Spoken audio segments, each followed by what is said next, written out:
You are listening to Padeeps.com. அடுத்து இன்னொரு modern டேர்முக்குள்ளே போவோம். That is பயோசிஸ்டமேட்டிக்ஸ்.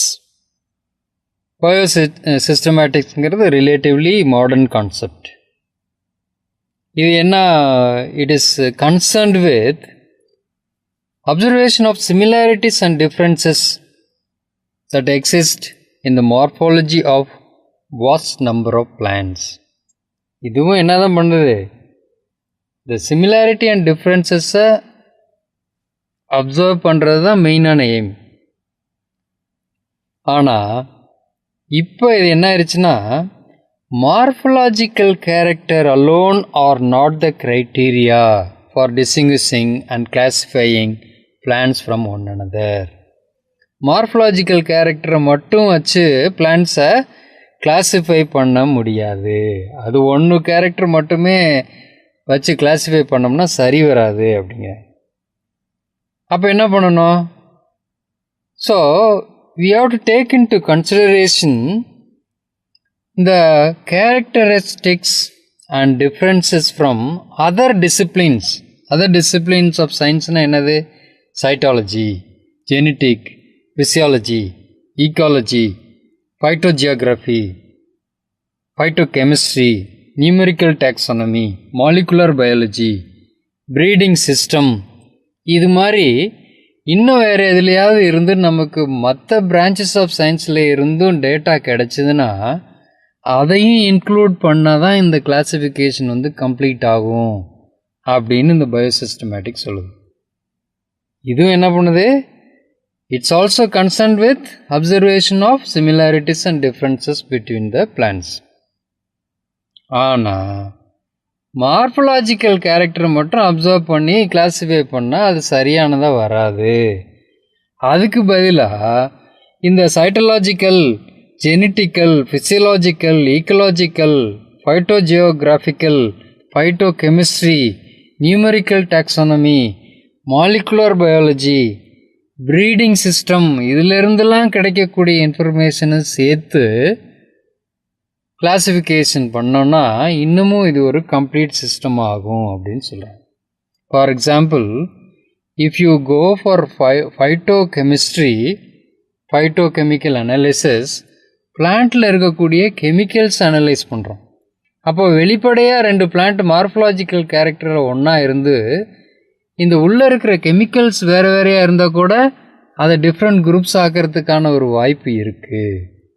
சைட்டலாஜிக்கல் அனாலிசிஸ், செல்லை பற்றி படிக்கும்போது செல்லுக்குள்ளே இருக்க டிஃப்ரென்ஸை கூட நம்ம கன்சிடரேஷனுக்கு எடுத்துக்கலாம். ஜெனட்டிக்கல் ஸ்டடீஸ் பண்ணும்போது குரோமோசோம் நம்பரை கன்சிடர் பண்ணலாம். ஃபிசியலாஜிக்கல் எடுக்கும்போது அது C3 பிளான்ட்டா C4 பிளான்ட்டா, எந்த வகையை சேர்ந்தது அதை எடுக்கலாம். ஈக்காலஜி, எங்கே வளருது இது, வேர் இட் க்ரோஸ். ஃபைட்டோஜியோகிராஃபி, உலகத்தில் எந்த பகுதியில் இது இருக்குது.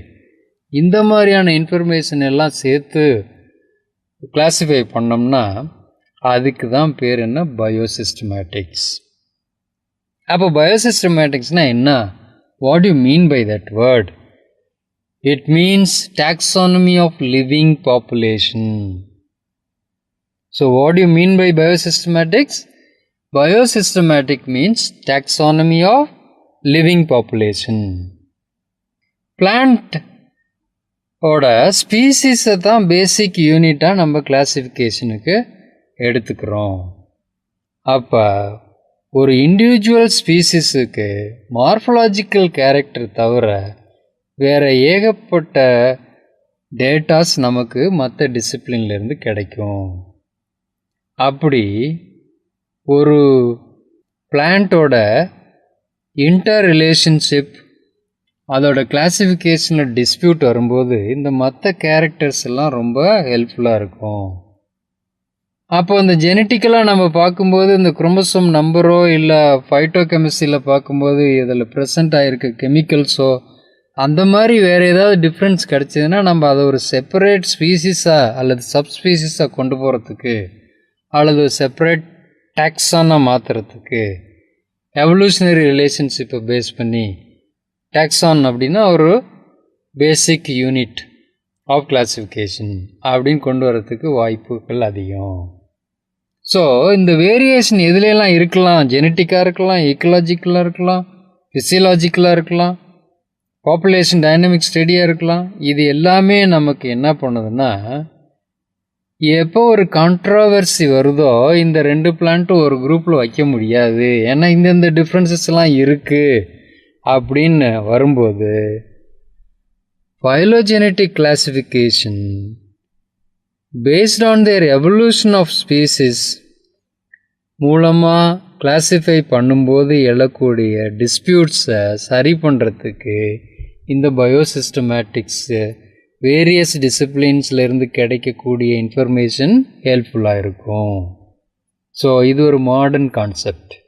That is why biosystematics is called taxonomy of living population. Morphological characters மட்டும் இல்லை, மற்ற பிரான்ச்சஸ் ஆஃப் சயின்ஸ்லேருந்து கிடைக்கக்கூடிய information about that particular species also taken into consideration. அப்படி எடுக்கும்போது டிஸ்பியூட் வந்தால் அதை கிளாரிஃபை பண்ணுறதுக்கு இந்த டேட்டாஸ் பயன்படும். அதுதான் பயோசிஸ்டமேட்டிக்ஸ். அடுத்து இந்த பயோசிஸ்டமேட்டிக்ஸோட எய்ம்ஸ் என்னன்னு பார்ப்போம். இந்த பயோசிஸ்டமேட்டிக்ஸ் அப்படிங்கிற வேர்டை காயின் பண்ணது வந்து Camp and Gilly. In 1943 they coined the term biosystematics. இதோட எய்ம் என்ன? To delimit the naturally occurring biotic community of plant species. நேச்சுரலாக இருக்கக்கூடிய பிளான்ட் கம்யூனிட்டியை செப்பரேட் பண்ணுறது, delimit, separate. To recognize the various groups as separate biosystematic categories. ஒவ்வொரு குரூப்பையும் ஒரு கேட்டகரியாக கொண்டு வர்றோம். அதுக்கெல்லாம் புதுசாக பேர் கொடுத்தாங்க. எப்படின்னா ஈகோ டைப்ஸ், ஈகோ ஸ்பீசிஸ், செனோஸ்பீசிஸ், கம்பேரியம் அப்படின்னு. இந்த ஈகோ டைப் அப்படின்னா நம்மளோட ஸ்பீசிஸுக்கு உள்ள சப்ஸ்பீசிஸ் அப்படின்னு எடுத்துக்கலாம். ஈகோ ஸ்பீசிஸ் அப்படிங்கிறது வந்து ஸ்பீசிஸ்க்கு ஈக்குவலான குரூப். செனோஸ்பீசிஸ் அப்படிங்கிறது வந்து ஜீனஸ். கம்பேரியம் அப்படின்னா அது ஒரு சப்ஜீனஸ் மாறும். இந்த மாதிரி we have classified the plants into different categories in a more refined way. அது என்னென்ன category? Ecotypes, ecospecies, cenospecies and comparium. இந்த மாதிரியான different groups are possible. So ரெண்டு எய்ம். இது ஒரு 3 மார்க் கொஸ்டினை கேட்கலாம். இந்த அப்ஜெக்டிவில் வந்து 1 மார்க் ஒன்று முக்கியமானது இருக்குது. யார்? Who coin the term biosystematics? Camp and Gilly in 1943. அது ஒரு objective. What are the aims of biosystematic? It's a 3 mark question. To delimit the naturally occurring biotic community of plant species. First aim. Second, to recognize a various group of separate biosystematic categories such as ecotype, ecospecies, cenospecies and comparium. இது second aim. 2 AIIMS. இது அடுத்து இந்த பயோசிஸ்டமேட்டிக்ஸில் எப்படி, what is the method of study, what are the different methods we use? அதில் 3 முக்கியமான methods இருக்குது. There are 3 important methods of study. First one, thorough sampling analysis of a taxonomic species under study. என்ன பண்ணுறோம்? Sample collect பண்ணி அதில் இருக்க morphological floral கேரக்டர்ஸை மட்டும் பார்க்காம மற்ற ஆஸ்பெக்ட்ஸையும் தரவாக படிக்கிறோம். என்னென்ன aspects? Population, cultivation, geographical range, cytology, anatomy, palynology pollen grain, study of pollen grain, phytochemistry, chemicals, அதில் இருக்க கெமிக்கல்ஸ், ஆல்கலாய்ட்ஸ், ஃபீனால்ஸ், இதை பற்றி, chromosomal number and their behavior are keenly observed. அப்போ என்ன பண்ணலாம்? ஜெனட்டிக் டிஃப்ரென்சஸ் இருக்கா அப்படிங்கிற ஆஸ்பெக்டை நம்மளால் கொண்டு வர முடியும். So sampling, thorough sampling analysis is the first method. Second, determine the ability of different population to interbreed among one another. Interbreeding என்னன்னா ஒரு ஸ்பீசிஸில் இருக்கக்கூடிய பிளான்ட்ஸுக்கு இடையில தான் ரீப்ரொடக்ஷன் நடக்க முடியும். சொல்கிறது புரியுங்களா? அதாவது இப்போ ஒரு எக்ஸாம்பிள் எடுத்துக்கோங்க, ரைஸ், பேடி பிளான்ட்டோட போலன் கிரைன் போய் இன்னொரு பேடி பிளான்ட்டோட ஃப்ளாரில் இருக்க ஸ்டிக்மாவில் பட்டால் தான் ஜெர்மினேட் ஆகி பாலினேஷன் நடக்கும். பக்கத்தில் இருக்க சுகர் கேன் ஃபீல்டில் இருக்க ஃப்ளாரில் போய் இந்த paddy pollen grain sugarcane ஃப்ளாரில் பட்டுச்சுன்னா கூட அங்கே பாலினேஷன் நடக்காது. ஏன்னா இது வேறு ஸ்பீசிஸ், அது வேறு ஸ்பீசிஸ்.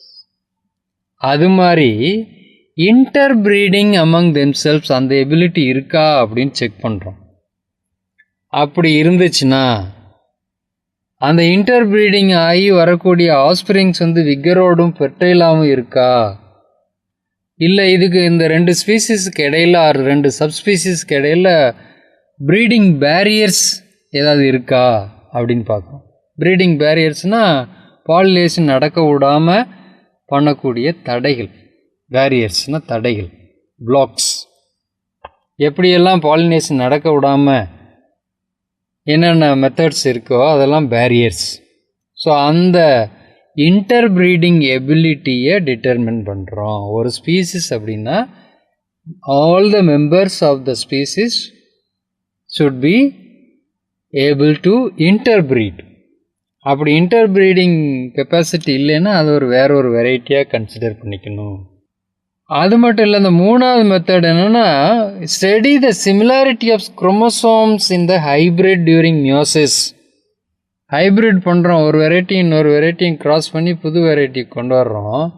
அதில் இருக்கக்கூடிய குரோமோசோமல் சிமிலாரிட்டிஸ் அண்ட் டிஃப்ரென்சஸை பார்க்குறோம். மியோசிஸ் நடக்கும்போது அதில் இருக்கிற வேரியேஷன் தான் ஒரு புது வெரைட்டியை உண்டாக்குது. ஆனாலும் அதுக்குள்ளே இருக்க சிமிலாரிட்டிஸை we are observing. So 3 method of study என்னென்னா ஷார்ட்டாக அப்படி ஞாபகத்தில் வச்சுக்கோங்க. First, thorough sampling analysis of taxonomic species. Second, determine the ability of the population to interbreed among one another. Third, study of similarity of chromosomes in the hybrids during meiosis. இது மூணும் தான் major methods of study in biosystematics. You are listening to Padeeps.com.